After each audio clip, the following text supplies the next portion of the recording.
We continue now at the top of Daf Yomi and Beis in Meseches Yevamos. This is Yevamos Daf 13b. The Mishnah continues, Cholzu, let's say they do chalitza. Rashi over here says, Cholzu hatzaros min ha'achin. Let's say you have a situation, again, this is a case of tzaras erva. So let's say the tzara, let's say the co-wife does chalitza with the brothers. So Beis Shammai poslim min ha'kahuna. Beis Shammai say, that's a real chalitza, and they're puzzled just like any chalutza. She's puzzled to kohanim. The idea is, again, Beis Shammai say that tzaras erva really could do yibum, and therefore the chalitza is a real chalitza. Beis Hillel machshir, but Beis Hillel say, no, they're kosher to the kohanim, because you didn't really need to do the chalitza. It's like you're doing chalitza from nobody. So therefore you're going to be kosher to kohanim. The chalitza is nothing. The Mishnah continues along the same lines. Nisyavmu, let's say these cases of tzaras erva, the co-wives of the erva, they do yibum. So Beis Shammai machshir, Beis Shammai say they're still kosher.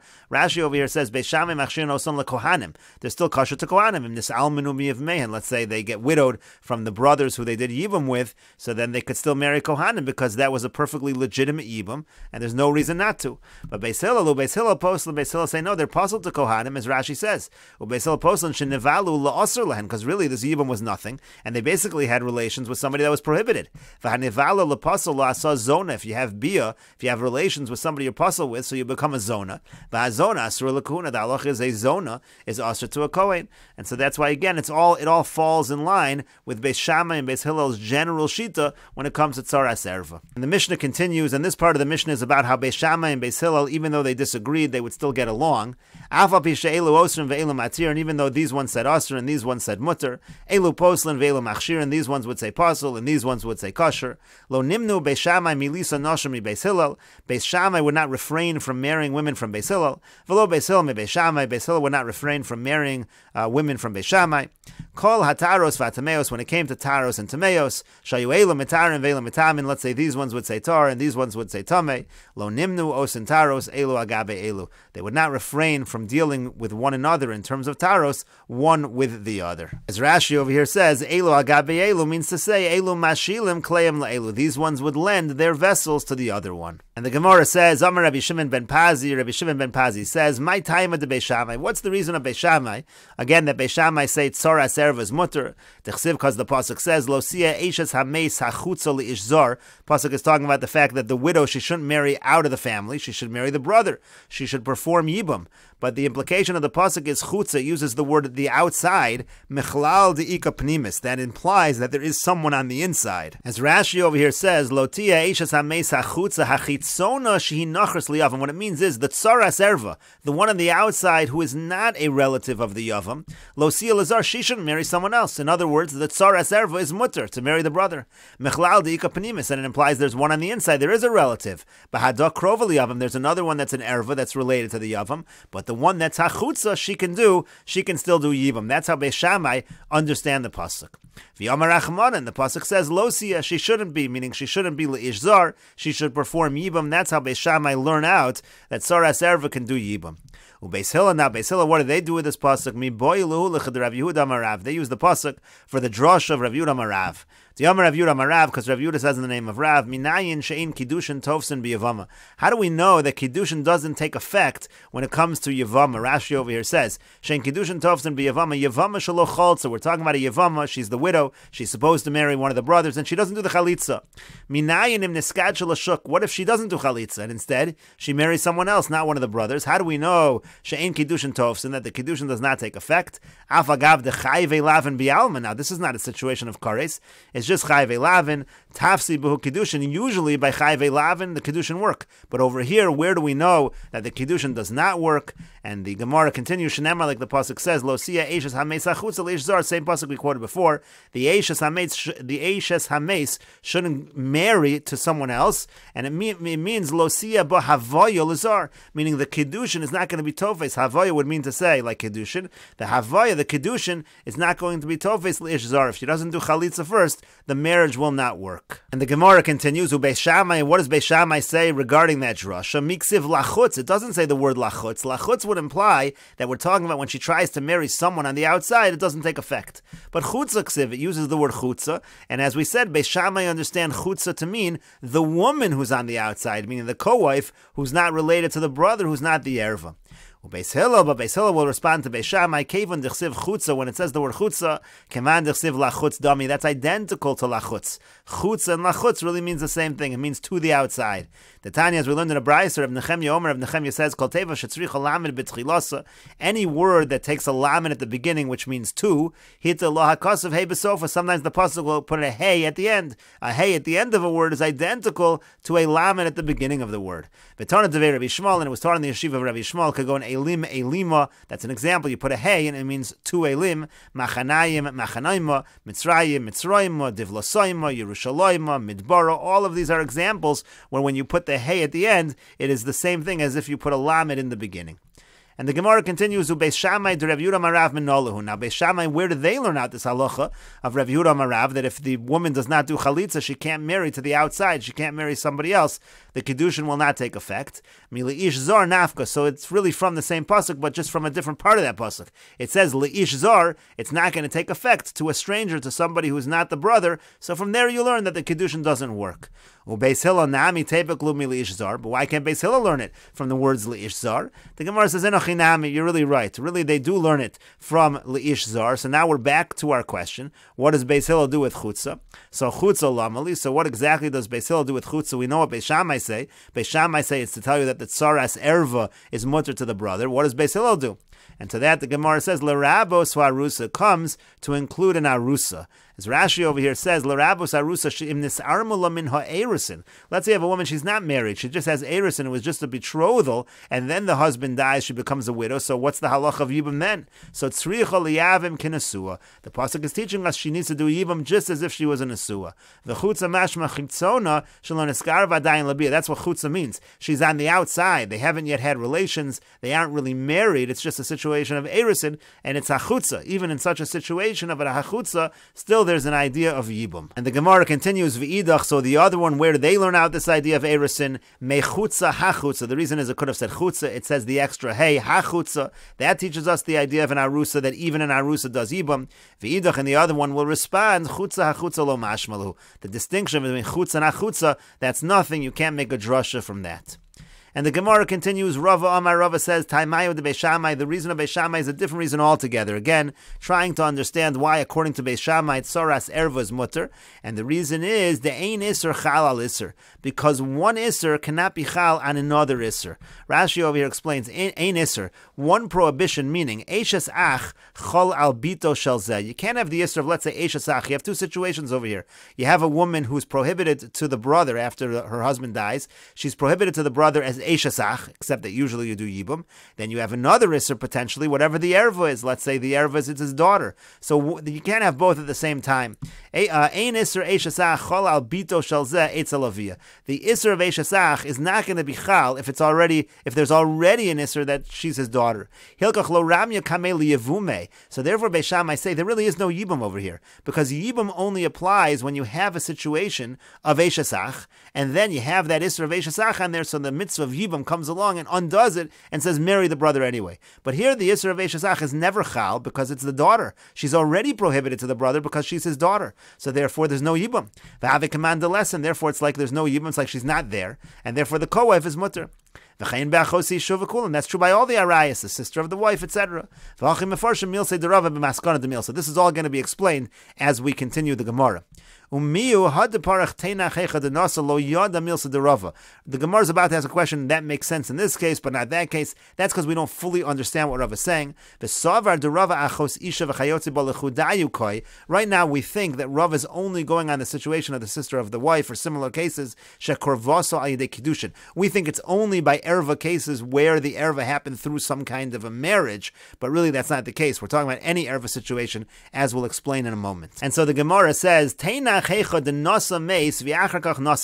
you're saying about Ein Isser Chal al Isser, it makes sense in a situation where first the brother who died, he first got married, and then the brother who's alive, he got married. Meaning, Lo Asi Isser Achos Isha V'chayel Isser Eishasach. You have a situation, the brother who's deceased, he got married first. Now that woman is Eishasach. That woman is an Eishasach and set for Yibum. And then the other brother who's still alive, he gets married to the sister of the brother's wife. They marry sister. they marry sisters. So you say that the Isra of Achos Isha never gets going. That's what the Gemara initially thinks it means. You don't have an Isra Achos Isha here at all. It's not even Chal on this woman because it's already Eshesach, and there's no Erva. The Gemara thinks we're only talking about that as the answer. We're trying to remove the Erva by saying it's never Chal because you already have Eshesach. So that makes sense in that case. You could say there's no Achos Isha. The Isra of Achos Isha cannot come along after there's already an Isra of Eshesach. But what if it's the other way? If first the brother who's still alive, he gets married first to the sister of the other one's wife, and then the one who's deceased, he gets married to the other sister, so Achos Isha Kadam. So it is a situation of Erva, because the Isser of the fact that this woman is the sister of the living brother's wife is first. But the Gemara says, no, that's still going to be the same issue, as Rashi already explained. Because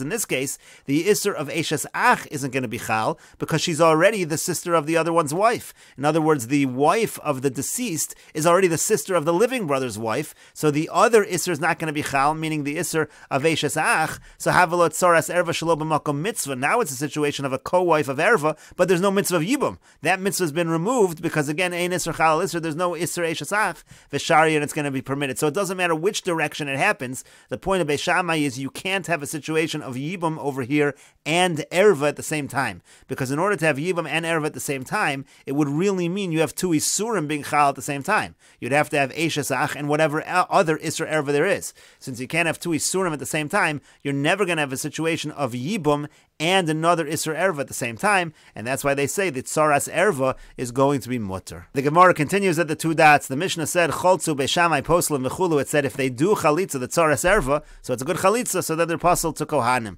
Gemara says, Pshita, that's obvious. If the Chalitza is good, of course they're puzzled to Kohanim. So the Gemara says, no, La'afuke de Rabbi Yochanan ben Nuri. This actually comes to exclude what Rabbi Yochanan ben Nuri said. Diamar, because he said, Bo Nesakin Lahem Letzaros Shihu Choltzos V'lo Mesyavmos. He said that we have a tikkun for the co-wives that let them do Chalitza and not do Yibum. As Rashi over here says, the Rabbi Yochanan the Kaman Bebraisa, this is later on in the Braisa, bonus akin l'tzaras ha'arayos shayu choltzos. We should say that the tzaras erva should do chalitza.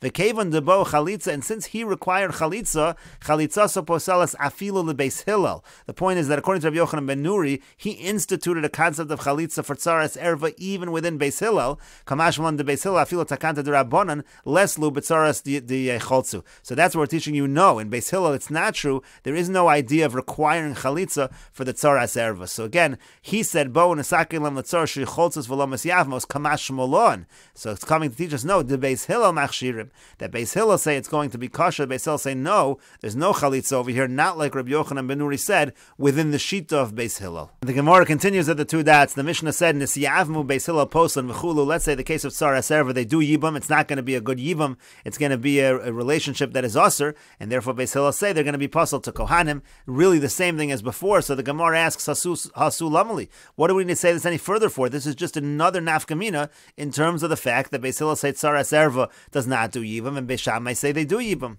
And so the Gemara answers, Aidi de Tana Choltzu, Tana Nami Nisyavmu. Since the Mishnah already said one practical difference in terms of Chalitza, so we mention one that's relevant to Yibam as well, but you're correct, we're not really adding any additional halachic insight with this line. And the Gemara continues, Tanan Hossam, we learned over there in the Mishnah, this is a Mishnah in Megillah, Megillah Nikris be'achar asar, v'shnei asar, or v'shlosh asar, v'arba asar, or v'chamisha asar. The Megillah can be read on the 11th, the 12th, the 13th, the 14th, or the 15th of Adar, lo pachas v'lo yoser, but it's not going to be read any earlier, it's not going to be read any later. The idea over here is that if you're in the areas of the walled cities, it's going to be the 15th of Adar, the unwalled cities is the 14th, and if you're out in the villages, so you usually do it the Monday or Thursday before, so it could go all the way back to the 11th, but no more than that. So the Gemara continues, Amar le Reish Lakish le Rabbi Yochanan. So Reish Lakish said to Rabbi Yochanan, Ikri kan lo tisgodedu. Isn't this a problem of the pasuk of lo tisgodedu? Now the simple explanation of lo tisgodedu has to do with the fact that you're not supposed to make wounds over someone who dies, but he darshans as follows, Lo sasu agudos agudos. You're not allowed to divide up into different groups. It shouldn't look like there are two Torahs, like everyone's following different laws. Isn't that a problem over here? If everyone's laning the Megillah on a different date, isn't that a problem of lo tisgodedu? And so the Gemara first says, "Hi lotus godedu mi boile legufe." Don't we need lotus godedu for what the simple shot of the pasuk is that you're not allowed? Damar Achmana, that the Torah is saying, "Lo sasu chabur al mace." You can't make a wound over a mace. So to that the Gemara says, "Imkain le makro lo to godedu." Then it could have said to go to do if that's all the pasuk meant. My tis go to do. What does it mean to say when it says tis go to do? Shma mino lahachi udas. You see, it's coming to tell you this additional idea. Agudos agudos. Gemara says ve'emakule lahachi udas. Maybe that's all that the pasuk means. Maybe we shouldn't interpret it as having to do with chabur al mace, with a wound over a mace. The Gemara says to that, Imkain le makro lo tagodu. If that's all it meant, it would say lo tagodu. My lo tiskodu. What does it mean lo tiskodu? Shma minotarti. You see both ideas, that you can't make a chabur al mace, and also you can't divide up into agudos agudos, that it's going to end up looking like two Torahs. Gemara continues, Amar le, so he said back to him, this is Rabbi Yochanan said back to Reish Lakish, Ad kan lo shanis, makom shenagu la'asos malacha b'arvei psachim an chatzos osin, makom shenagu shelo la'asos ein osin. Have you not yet learned another Mishnah? Mishnah says that if you're in an area where the minhag is to do work on Erev Pesach until chatzos, in that area they could do work. If you're in an area where the minhag is not to do malacha, then they don't do work. That also should be a problem of lo tiskodu, but apparently it's not. The fact that there are different minhagim in different places does not pose a problem. So Amar Le, so he said back to him, Amina locha no isura. I'm telling you something that involves a prohibition. I'm telling you something that has to do with Purim having to be on certain days. The Amar Rav Shemen bar Abba, Rabbi Yochanan, because Rav Shemen bar Abba says the name of Rabbi Yochanan, L'kayim Yemei Purim bizmaneihem. It says you're going to do Purim in their times. Zamanim harbe tiknu lahem chachamim. The chachamim instituted many different times. This is something that involves Isser. You're not allowed to read it on a different day. And you're responding to me about something that's just a custom. Maybe a custom is different than something that involves Isser. But the Gemara says, 1 second, do you think over there it's not involving Isser when it comes to the situation of Malacha, that you're doing Malacha in a place you're not supposed to? Is that not Isser? But we learned in the Mishnah, Beis Shammai Osrin u Beis Hillel Matir. And it says, Beis Shammai say Osir, and Beis Hillel say Mutter. And so therefore, again, you do have over here some kind of Isser involved. So Amar Le, so he said to him, no, it's still different. Hasam haroa omer malachahu delesle. Over there, in the case of malacha, so let's say you have one place where people are doing malacha, another place where people are not doing malacha. It doesn't really look like there's something going on with two Torahs over here, because maybe the people not doing malacha, they have no malacha to do. It doesn't look so bad. So even if there is involving some kind of Isser, but nevertheless, it wouldn't be a problem of lo tisko to do. We'll take a look at Rashi over here. V'katani hasam belayla belel b'dikas chametz. We're saying over here that on the night of b'dikas chametz, Beis Shammai Osrim and Beis Hillel matirim lasos malacha. There it was saying that on that night, Beis Shammai say you can't do malacha, Beis Hillel say you could. So now you have over here, some do like Beis Hillel, some do like Beis Shammai. And here you do have an issue of Isser and Heter, and there's different groups. That's what he was asking from this Mishnah over here about Beis Shammai Osrin and Beis Hillel Matir. And again, to that he said, it's not evident that you're not doing malacha because it's Asr. It could be you're not doing malacha because you have no malacha to do. But the Gemara continues, Beis Shammai Matir and Hatzaros La'achim, Beis Hillel Osrim. We have another issue over here where we can point to. Beis Shammai say the co-wives are mutter to the brothers. That's our Mishnah. And Beis Hillel say it's forbidden. And so again, isn't that going to be? Doesn't that prove that we don't have an issue of two Torahs just because people are doing different things? We'll continue with this discussion in the next video on Daf Yodalid Amud Aleph.